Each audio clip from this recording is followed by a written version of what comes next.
أعوذ بالله من الشيطان الرجيم بسم الله الرحمن الرحيم لعن الذين كفروا من بني إسرائيل على لسان داود وعيسى بن مريم ذلك بما عصوا وكانوا يعتدون كانوا لا يتناهون عن منكر فعلوه لبئس ما كانوا يفعلون ترى كثيرا منهم يتولون الذين كفروا لبئس ما قدمت لهم أنفسهم أن سخط الله عليهم وفي العذاب هم خالدون ولو كانوا يؤمنون بالله والنبي وما أنزل إليه ما اتخذوهم أولياء ولكن كثيرا منهم فاسقون آمنت بالله صدق اللہ العظیم۔ بر انتہائی واجب الاحترام، قابل صد احترام بزرگوں، بھائیوں اور نوجوان ساتھیوں، آج کے درس میں قرآن مجید کتاب حکمت کی سورہ نمبر 5 سورۃ المائدہ کی 4 آیات مبارکہ، آیت نمبر 78، 79، 80 اور 81 یہ شامل ہیں، اور ان آیات میں کم و بیش وہی مضمون جو کہ گزشتہ چند دروس سے چلا آ رہا ہے یا چند رکوعوں سے چلا آ رہا ہے۔ اہل کتاب میں سے خاص طور پر پہلے یہود کی بدعقیدگی اور ان کی بدعملی کی مذمت کی گئی، اور پھر اس کے بعد نصارہ کے عقیدے کے اندر جو خرابیاں ہیں الوہیت مسیح کے حوالے سے اور ان کی والدہ کی الوہیت اور ان کو خدا ماننے کے حوالے سے اس کا رد کیا گیا، اس کے اوپر مختلف دلائل دیے گئے۔ اب جو ہے وہ دونوں کو اکٹھا کیا جا رہا ہے اور مشترکہ طور پر دونوں کو تنبیہ کی جا رہی ہے اور بڑے سخت الفاظ میں، اور ان کو تنبیہ کرنے کے ساتھ ساتھ اصل میں جو امت مسلمہ ہے ان کے لیے ایک عبرت کا سامان پیش کیا جا رہا ہے۔ اللہ نے فرمایا لعن الذین کفروا من بنی اسرائیل علی لسان داود و عیسی بن مریم، لعنت کی گئی ان لوگوں پر جو کہ کافر ہوئے بنی اسرائیل میں سے۔ جو یہود ہیں یہ بھی بنی اسرائیل میں سے ہیں، جو نصارہ ہیں یہ بھی بنی اسرائیل میں سے ہیں، کیونکہ دونوں کے پیغمبر بنی اسرائیل سے تعلق رکھتے ہیں، میں وضاحت کر چکا ہوں۔ بنی اسرائیل میں سے جو لوگ کافر ہوئے ان پر لعنت کی گئی، کیسے؟ علی لسان داود، جناب داود علیہ السلام کی زبان سے، عیسیٰ بن مریم، اور جناب عیسیٰ بن مریم کی زبان سے۔ داود علیہ السلام اور جناب عیسیٰ بن مریم علیہ السلام کا زمانے کا جو فرق ہے وہ تقریباً 1000 سال کا۔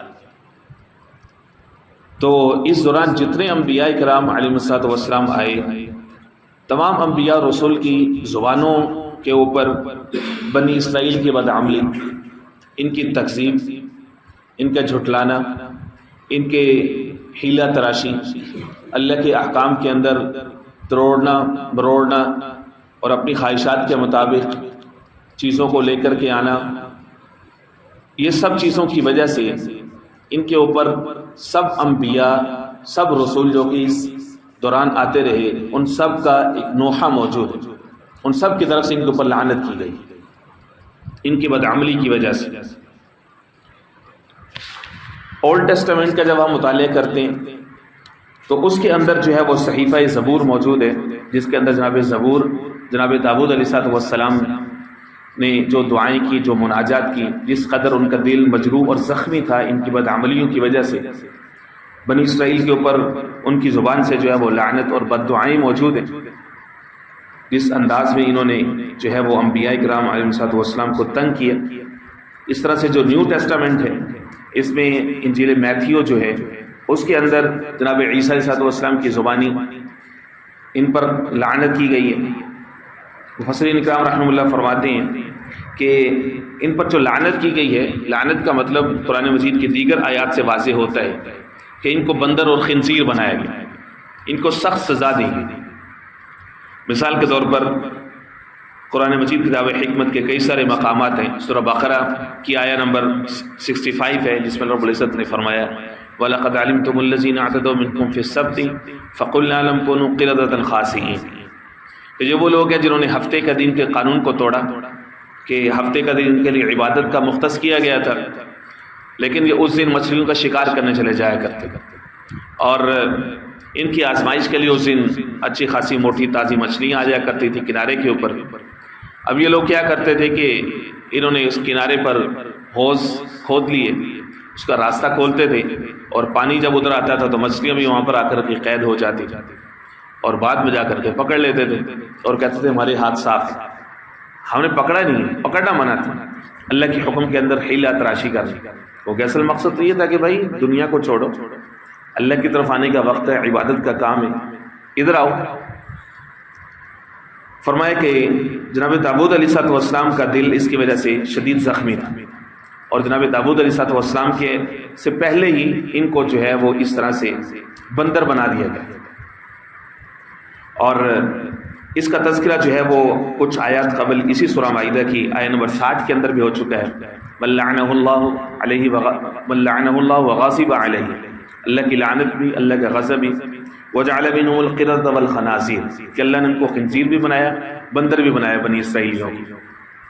اسی طرح سے آگے سورہ اعراف کے اندر آیہ نمبر 166 کے اندر بھی آ رہے فَلَمَّا عَتَوْا عَمَّا نُهُوا عَنْهُ قُلْنَا لَهُمْ كُونُوا قِرَدَةً خَاسِئِينَ، کہ اللہ کی نافرمانی اور حد سے تجاوز کرنے کی وجہ سے ان کو ذلیل بندر بنا دیا گیا. مفسرین کرام رحمۃ اللہ یہی فرماتے ہیں کہ احادیث مبارکہ کی روشنی میں یہ معلوم ہوتا ہے کہ ضروری نہیں ہے کہ لوگ یہ سمجھیں کہ اس وقت کے جو بندر اور خنزیر روئے زمین کے اوپر ہیں وہ انہی بنی اسرائیلیوں کی نسل آگے چلی ہے. نہیں، جو انسانوں سے جن کو بطور عذاب کے بندر اور خنزیر بنایا گیا تھا ان کی نسل آگے نہیں چلی، ان کو رب العزت نے جو ہے وہ موت دے دی چند دن کے بعد. تو عبرت کے طور پر ان کو بندر اور خنزیر جو ہے وہ بنایا گیا تھا. فرمایا کہ یہ لعنت کیوں کی گئی ان کے اوپر؟ جناب داؤد کی زبان سے، جناب عیسیٰ بن مریم علیہ السلام کی زبان سے. ذالک بما عصوا وکانوا یعتدون، کہ یہ لوگ یہ اس وجہ سے ہوا کہ انہوں نے نافرمانی کی، وکانوا یعتدون، اور یہ حد سے بڑھنے والے لوگ تھے، اللہ کی طے شدہ حدود سے تجاوز کرتے تھے. ایک ہو گیا. اس کی مزید وضاحت نمبر 2، کانوا لا یتناہون عن منکر فعلوہ، یہ لوگ نہیں روکتے تھے منکرات سے، کھلے گناہوں سے، فعلوہ جو وہ کیا کرتے تھے. لبئس ما کانوا یفعلون، اور بہت برا ہے یہ عمل جو وہ کیا کرتے تھے. یعنی ان میں سے جب کچھ لوگ گناہ میں مبتلا ہو جاتے تھے تو باقی جو لوگ نیک ہوتے تھے وہ گناہ میں مبتلا نہیں ہوتے تھے. ان کی ذمہ داری یہ تھی کہ ان کے ہاتھ کو روکیں، ان کو منع کریں، ان کو تبلیغ کریں، ان کو کہیں کہ بھئی اللہ کی نافرمانی ایسا نہیں کرو. لیکن یہ لوگ جو گناہ خود تو نہیں کرتے تھے لیکن روکتے بھی نہیں تھے، فرمائیے ان کا جرم ہے. یہ یہاں پر بیان کیا گیا نمبر 79 کے کہ انہوں نے منع کیوں نہیں کیا. بدی کو نہ روکنا بھی جرم ہے. نیک لوگ کیا کرتے ہیں؟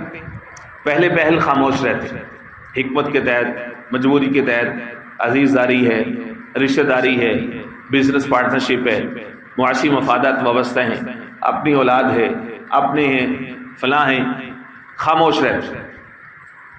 پھر آہستہ آہستہ کیا ہوتا ہے؟ برائی کے اندر کیا چیز ہوتی ہے کہ وہ آہستہ آہستہ خوشنما نظر آنا شروع ہو جاتی ہے. شیطان اس کو خوشنما بنا دیتے ہیں. قرآن مجید میں کئی سارے مقامات پر یہ تعبیر موجود ہے. وَزَيَّنَ لَهُمُ الشَّيْطَانُ أَعْمَالَهُمْ، شیطان ان کے عملوں کو ان کے لیے خوبصورت بنا کر کے پیش کرتا کہ بھائی اس سے تو نام بنتا ہے، اس سے کیریئر بنتا ہے، آج کل دنیا میں ہر چیز کا سکوپ ہے جناب، ہر چیز چل جاتی ہے.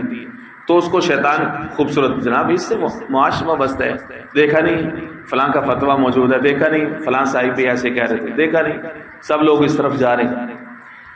تو ایسا ایسا کیا ہوتا ہے کہ وہ چیزیں نارمل ہونا شروع ہو جاتی ہیں، وہ برائی لگتی نہیں.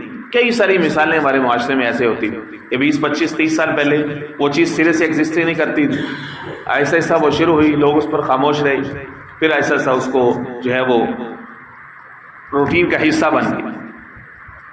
پھر کیا ہوا کہ لوگ اس پر خوش ہونا شروع ہو گئے باقاعدہ بعد میں کہ بھئی ٹھیک ہے، اس سے جو ہے وہ ملک کا نام نکلتا ہے، اس سے جھنڈا بلند ہوتا ہے، اس سے جناب لوگوں کو پتہ چلتا ہے کہ بھائی مسلمان بھی بہت ترقی یافتہ ہو گئے ہیں، بہت اپڈیٹڈ ہو گئے ہیں، بہت ماڈرن ہو گئے ہیں، ہم جو ہیں وہ ہماری نیشن کسی سے پیچھے نہیں ہے، ہر چیز میں ہم جو ہے نا وہ ٹھیک ہے، سب سے آگے نکلنا چاہیے، سب سے پہلے ہمارے ملک کا نام ہونا چاہیے۔ بس اس بہانے سے جو بھی حرام اور جو بھی ناجائز کام ہے اس کام کے اندر لوگوں کو انکریج کریں، یوتھ کو انکریج کریں، ٹھیک ہے کرتے رہو، ملک کا نام جو ہے وہ نکلنا چاہیے، جیسے کسی حرام کام میں ہی کیوں نہ ہو۔ پھر کیا ہوا؟ اب کیا؟ اب اس کی جسٹیفیکیشن شروع ہوگی، اب وہ گناہ نہیں رہا لوگوں کی نظروں میں، اب اس کے حق میں دلائل آنا شروع ہو گئے کہ ٹھیک ہے۔ فرمایا کہ یہ اب آخری سٹیج ہے، اس جگہ پر اللہ کے عذاب کا انتظار ہوتا ہے، اللہ کی پکڑ آتی ہے ان سب لوگوں کے اوپر کہ جو لوگ کیا کرتے ہیں، جو لوگ خاموش رہتے ہیں، جن کو گناہ کا پتہ ہوتا ہے لیکن اپنی آواز جو ہے وہ بلند نہیں کرتی۔ حدیث پاک کے اندر آتا ہے، جامع صحیح بخاری شریف کی حدیث ہے، کتاب المظالم کے اندر حضور پاک صلی اللہ علیہ وسلم نے فرمایا کہ جب کوئی لوگ اپنی بستی کے لوگوں کو گناہوں سے منع نہیں کرتے تو اس کی مثال ایسی ہے جیسے سمندر کے اندر ایک کشتی چل رہی ہے اور اس کی 2 منزلیں، کچھ لوگ چاہتے ہیں کہ وہ پہلی منزل میں بیٹھیں، کچھ لوگ کہتے ہیں ہم دوسری منزل پہ بیٹھیں، قرعہ اندازی ہوتی ہے، کچھ نیچے والی منزل پہ سوار ہوتے ہیں، کچھ اوپر والی منزل پہ سوار ہوتے ہیں۔ جو نیچے والے ہیں ان کے پاس پانی ختم ہوتے ہیں تو وہ اوپر والوں سے طلب کرتے ہیں کہ ہمیں کچھ پانی دے دیجیے، پانی کی جگہ پہ آپ ہدایت رکھ لیجیے یا پانی کی جگہ پہ آپ لائف زندگی رکھ لیجیے۔ نیچے والے اوپر سے والوں سے پانی مانگتے ہیں، اوپر والے پانی دے دے کے تنگ آ جاتے ہیں، انکار کر دیتے ہیں، منع کر دیتے ہیں۔ نیچے والے کہتے ہیں کہ آپ نے ہمیں مجبور کیا لہٰذا ہم تعبیر کچھ سوچتے ہیں۔ وہ کیا کرتے ہیں؟ وہ کہتے ہیں ہم اپنے پانی کی ضرورت خود ہی پوری کرتے ہیں اور ہم ان کے محتاج نہیں رہتے۔ وہ کہتے ہیں ہم کشتی میں سوراخ کرتے ہیں نیچے سے، پانی بالکل قریب ہی تو ہے، نیچے سے ہم پانی لیتے ہیں، نتیجہ کیا ہوگا؟ کشتی میں پانی آنا شروع ہو جائے گا اور نیچے والے بھی ڈوبیں گے، اوپر والے بھی ڈوبیں گے۔ یہ کیوں ہوا؟ کہ جو لوگ مدد کر سکتے تھے، جو لوگ فائدہ پہنچا سکتے تھے، اصلاح کر سکتے تھے، جن کے ہاتھ میں باغ دور اللہ نے رکھی تھی، انہوں نے اپنا فریضہ سر انجام نہیں دیا۔ نتیجہ کیا ہوا کہ وہ لوگ کہ جو مدد کے محتاج تھے انہوں نے اپنے لیے خود ہی ہلاکت کا سامان کیا، اور وہ صرف اپنے لیے نہیں کیا بلکہ پوری قوم کو، اوپر والوں کو بھی انہوں نے ڈبو دیا۔ تو یہی ہوتا ہے۔ جناب سیدنا ابوبکر صدیق رضی اللہ تعالیٰ عنہ کی بھی ایک روایت ہے ترمذی شریف کے اندر کہ جس میں وہ فرماتے ہیں حضور پاک صلی اللہ علیہ وسلم نے فرمایا کہ بدی سے نہ روکنا یہ دراصل عام عذاب کا سبب ہوتا ہے۔ جب لوگ بدی سے نہیں روکتے، پوری کی پوری قوم اب اس گناہ کے اندر شریک ہوتی، شریک جرم ہوتی، ان کی خاموشی، اور پھر سب کے اوپر عام عذاب آتے۔ ترمذی کے اندر کتاب التفسیر کے اندر یہ حدیث پاک موجود ہے۔ تو فرمایا لبئس ما کانوا یفعلون، کتنا برا ہے عمل جو لوگ یہ کرتے ہیں، حالانکہ وہ تو اپنی جگہ پہ عبادت بھی کر رہے ہیں، ذکر و اذکار بھی کر رہے ہیں، کوئی اور انفرادی نیکیاں کر رہے ہوں گے، لیکن اللہ اس کے باوجود کہتے ہیں یہ سارا کچھ کر کے بھی یہ لوگ برا کر رہے ہیں، کیونکہ یہ دوسروں کا فائدہ نہیں سوچ رہے کہ بھئی اس سے دوسرے لوگ بھی مستفید ہوں، دوسرے لوگ بھی پہچان جائیں کہ وہ گناہ کے اوپر کھڑے ہوئے ہیں۔ ترى كثيرا منهم يتولون الذين كفروا، فرمایا کہ آپ ان میں سے اکثر و بیشتر لوگوں کو دیکھیں گے یتولون الذین کفروا، وہ کافروں کو اپنا دوست بنا لیتے ہیں۔ صاحب مدارک نے یہ لکھا ہے فیہ دلیل علی ان ترک النہی عن المنکر من العزائم، اس میں یہ دلیل موجود ہے کہ نہی عن المنکر کو چھوڑ دینا، شریعت کے جو حکم ہے معاشرے کو امن دینے کا، اس کے 2 حصے ہوتے ہیں، ایک ہوتا ہے امر بالمعروف، دوسرا ہوتا ہے نہی عن المنکر۔ امر بالمعروف جو ہے وہ کسی نہ کسی حد تک ہر انسان کے اندر انیٹ موجود ہوتے ہیں، اس کو پتہ ہوتا ہے یہ خیر ہے یہ شر ہے، لیکن جو نہی عن المنکر ہے نا، اس کے لیے جرت کی ضرورت ہوتی ہے کہ بھائی نہیں یہ غلط ہے۔ اب انسان کو اپنے مفادات کے اوپر بھی ساتھ پڑتی ہوئی محسوس ہوتی ہے، کئی دفعہ ریلیشنز ٹوٹنے کا خطرہ بھی ہوتا ہے، نقصان پہنچنے کا خطرہ بھی ہوتا ہے۔ نہیں عن المنکر کے لیے جرت کی ضرورت ہوتی ہے۔ جب اس کو چھوڑ دیا جاتا ہے، فرمایا اس سے معلوم ہوتا ہے من العصائم کہ یہ گناہ کبیرہ میں سے ہے۔ فیا حسرۃ علی المسلمین فی اعراضہم عنہ، افسوس ہے مسلمانوں کے اوپر کہ انہوں نے نہیں عن المنکر سے اعراض کر دیا ہے، یعنی انہوں نے چیزوں کو نارمل کر دیا۔ ٹھیک ہے، انڈیویجولزم ہے، ہر انسان کا اپنا حق ہے، بنیادی انسانی حقوق میں سے، چاہے جو مرضی کرے، ہمیں کیا حق پہنچتا ہے، ہم اپنا معاملہ سیدھا کریں، کیا ضرورت ہے؟ جو کہ عام طور پر یہ سوچ اس وقت پوری طور پر غالب آ چکی ہے ہمارے معاشرے کی۔ فرمایا انہی میں سے آپ اکثر کو دیکھیں گے یتولون الذین کفروا، بالآخر وہ کیا کرتے ہیں؟ وہ کافروں کے دوست بن جاتے ہیں۔ اللہ اور اس کے رسول اور مومنین کی ولایت کے جس کا تذکرہ چند رکوع پیچھے ہو چکا ہے، ان کی دوستی کو چھوڑتے ہیں، ان کو اپنا ولی نہیں بناتے، بلکہ کفار کو قریب کر لیتے ہیں اور ان کے دوست ہو جاتے ہیں۔ تو ظاہر ہے کہ جیسی دوستی، جیسی صحبت، ویسا رنگ۔ خربوزے کو دیکھ کر رنگ پکڑ لیتے ہیں۔ اچھی صحبت ہوگی تو ویسا رنگ ہوگا۔ قرآن مجید نے اس کو صبغۃ اللہ کے رنگ سے تعبیر کی ہے۔ اللہ سے ملوا جاتی ہے صحبت اللہ والوں کی، اپنا رنگ دکھا جاتی ہے صحبت اللہ والوں کی۔ نیک لوگوں کی صحبت میں بیٹھیں گے، اخلاق بھی اچھے ہوں گے، سوچ بھی اچھی ہوگی، نتیجتاً عمل کے اوپر بھی اثر پڑے گا۔ برے لوگوں کی صحبت میں بیٹھیں گے، صحبت صالح ترا صالح کنت، صحبت طالح ترا طالح کنت۔ انسان خوشبو کی دکان پہ جائے، خوشبو نہ بھی خریدے تو مل ضرور جاتی ہے، سونگھنے کو مل جاتی ہے۔ اسی طرح سے لوہار کی بھٹی پہ جائیے، کچھ نہ بھی خریداری کریں لیکن دھواں ضرور مل جائے گا، اس کا بھی کچھ نہ کچھ اثر ہوتا ہے۔ تو ہر ایک صحبت جو ہے وہ اس کا کچھ نہ کچھ رنگ ضرور ہوتا ہے۔ قرآن مجید نے اس کو ایک سبجیکٹ بنا کے اس کو ہائی لائٹ کیا۔ مثال کے طور پر سورہ فرقان کے آیت نمبر 28 پارہ نمبر 19 کے بالکل شروع میں اللہ نے فرمایا کہ جس دن پکڑا جائے گا نا، اس دن کہے گا یا ویلتا لیتنی لم اتخذ فلانا خلیلا، ہائے افسوس، کاش کہ میں فلاں کو اپنا دوست نہ بناتا، میری لائف ٹھیک چل رہی تھی، وہ جو فلاں کو جہاں سے میں نے اپنا دوست بنایا نا تو سب کچھ میرا خراب ہو گیا، عقیدہ بھی، عمل بھی، اخلاق بھی، میرے ریلیشنز بھی، میری نارمل لائف بھی، ٹریک ہی میرا بدل گیا۔ آج کل کے یوتھ کا جو سب سے بڑا مسئلہ وہ یہی ہے، صحبت کا ایشو ہے۔ جو ہمارے بڑے بزرگ ہیں، نوجوان اولادیں ان سے دور ہیں، وہ ان کو مشاورت میں شریک نہیں کرتے، ان کے پاس وقت نہیں ہے، یا ان کی ترجیحات بدل گئی ہیں۔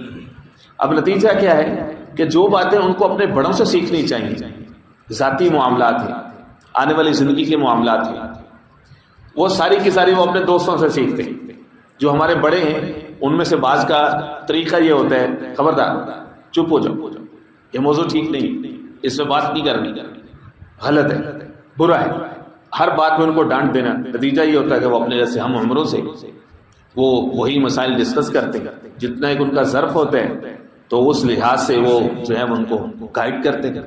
اب کیا ہے کہ وہ ابا جان سے وہ بچہ دور کا دور، اس کے سارے تعلقات، اس کا سارا اعتماد اس کے ہم عمر جو دوست ہوتے ہیں انہی کے پاس ہوتے ہیں۔ اب وہی اس کو چاہے اس سے نجات ملے، چاہے تو اس سے اس کی آخرت بھی خراب ہو، دنیا بھی خراب ہو۔ ہاں اللہ کے بعد جب پکڑا جائے گا اس وقت کہے گا لم اتخذ فلانا خلیلا، کاش کہ میں فلاں کو دوست نہ بناتا۔ سورہ صافات میں انی کان لی قرین، یہ آج میرا حال یہ اس لیے ہوا کہ میں نے فلاں کو اپنا دوست بنا لیا۔ ہاں تقویٰ کی بنیاد پر جو دوستی ہوگی وہ دنیا میں بھی کام آتی ہے، آخرت میں بھی کام آتی ہے۔ قرآن مجید نے اس کا بھی تذکرہ کیا ہے، فرمایا الاخلاء یومئذ بعضهم لبعض عدو الا المتقین، کہ وہ دن ایسا ہوگا کہ تقویٰ کی بنیاد پر جو دوست تھے اس دن وہ مددگار ہوں۔ اللہ رب العزت ان کی اچھی دوستی کی وجہ سے اللہ رب العزت جو ہے وہ ان کو بھی نجات دے دیں۔ تو یہ بڑا ڈیپینڈ کرتا ہے کہ آپ کا اٹھنا بیٹھنا، آپ کی کمپنی کیسے لوگوں کے ساتھ ہے۔ اگر آپ کی کمپنی مالداروں، بزنس والوں، دنیا پرستوں کے ساتھ ہے تو آپ کے اندر یہی 2 دونی 4 والی اپروچ آئے گی۔ حسن پرستوں کے ساتھ بیٹھنا ہوگا تو انسان مادہ پرست بن جاتا ہے۔ اللہ والوں کے ساتھ ہوگا تو انسان دنیا کو مقدور پر حاصل کرنے کی کوشش کرے گا ضروریات کی بقدر، اور وہ آخرت سے غافل نہیں رہے گا۔ فرمایا کہ ان میں سے اکثر و بیشتر لوگوں کا قصور یہ ہے کہ یہ ان لوگوں کے دوست بنتے ہیں کہ جو لوگ کافر ہیں، لبئس ما قدمت لهم انفسهم، کتنی بری ہے وہ چیز جو انہوں نے ان کے نفسوں نے اپنے لیے آگے بھیجی. ظاہر ہے دنیا میں جو آگے بھیجیں گے، الدنیا مزرعۃ الآخرہ، دنیا آخرت کی کھیتی ہے، جو بوئیں گے یہاں پہ وہی آخرت میں کاٹنے. ان سخط اللہ علیہ، جو انہوں نے بھیجا اس پر انہوں نے کیا کیا؟ اللہ کو ناراض کر لیا، اللہ ناراض ہو گیا ان پر. وفی العذاب هم خالدون، اور نتیجے میں یہ عذاب میں ہمیشہ رہیں گے. ولو كانوا يؤمنون بالله والنبي، یہ جواب ہے اس سوال کا جو عام طور پر لوگ کرتے آتے ہیں. بھئی ہیں تو مسلمان، اللہ پر بھی تو یقین رکھتے ہیں، اللہ کے نبی پر یقین رکھتے ہیں، غفور رحیم ہے، ہو جائے گا کام، چل جائے گا، کوئی مسئلہ نہیں ہے، وقت آ جائے گا، ٹھیک ہو جائے گا. ابھی وقت نہیں ہے، ابھی نوجوانی ہے، ابھی تقاضے ہیں، ابھی دنیا کے بڑے چیلنجز ہیں، کوئی بات نہیں، آ جائے گا، ٹھیک ہو جائے گا. اللہ بھی ہے، اللہ کا رسول بھی ہے، ایمان رکھتے ہیں ان کے اوپر، کافی ہے. سنیے اللہ کیا کہتے ہیں. اللہ فرماتے ہیں اگر یہ واقعتاً اللہ اور اس کے نبی پر ایمان رکھتے نا، وما انزل الیہ، اور جو ان کی طرف نازل کیے گئے، متخذوہم اولیاء، تو کفار کو کبھی دوست نہ بناتے، کیونکہ ان کے ساتھ دوستی تم نے تو کر لی، لیکن کفار کے ہاں وہ دوستی اس وقت تک پکی نہیں ہے، فروٹفل نہیں ہے. وَلَن تَرْضَىٰ عَنْكَ الْيَهُودُ وَلَا النَّصَارَىٰ حَتَّىٰ تَتَّبِعَ مِلَّتَهُمْ، جب تک تم ان کے کلچر، ان کے ملت، ان کے مذہب کی ہو بہو پیروی نہیں کر لیتے، ان کی آئیڈیالوجی کو تم تسلیم نہیں کر لیتے ہو اور اس کا ایویڈنس نہیں دے دیتے ہو. وہ جب کہتے ہیں ڈو مور، کر کے دکھاؤ، تو دے مین اٹ، ان کا کوئی مطلب ہوتا ہے، وہ اس کا ٹینجیبل ایویڈنس تم سے چاہ رہے ہوتے ہیں. کیا تم نے اپنے معاشرے میں یہ چیز نافذ کر دی ہے؟ کیا تم نے یہ چیزیں کر دی ہیں، ہماری یہ شرائط پوری کر دی ہیں؟ تو ٹھیک ہے، تب تو تمہیں امداد ملے گی. اگر یہ چیزیں نہیں کی تو اس کا مطلب یہ ہے کہ تم ہمارے ساتھ لائل نہیں ہیں. فرمایا متخذوہم اولیاء، اگر ان کا ایمان صحیح ہوتا تو ان کو اپنا ایسا ولی نہ بناتے. ولی کہتے ہیں ٹرسٹڈ فرینڈ، معتمد، ہو چکے اس کے اوپر تفصیل سے بات. ولکن کثیر منهم فاسقون، پھر ایک دفعہ فرماتے لیکن اصل بات یہ ہے کہ ان میں سے اکثر تو ہیں ہی فاسق، نافرمان ہیں، حد سے بڑھنے والے. پھر اکثریت کے بارے میں بتا دیا. یہ جو اکثریت کی رٹ ہے، یہ سورہ مائدہ میں کوئی 15-20 جگہ پہ آ چکا ہے کہ اکثر فاسق ہیں، اکثر کافر ہیں، اکثروں کو سمجھ نہیں، اکثر تو گمراہ ہیں، اور ہمارے یہاں اکثر ہی اتھارٹی ہوتے ہیں. اللہ رب العزت سمجھ نصیب فرمائے. وعلینا البلاغ.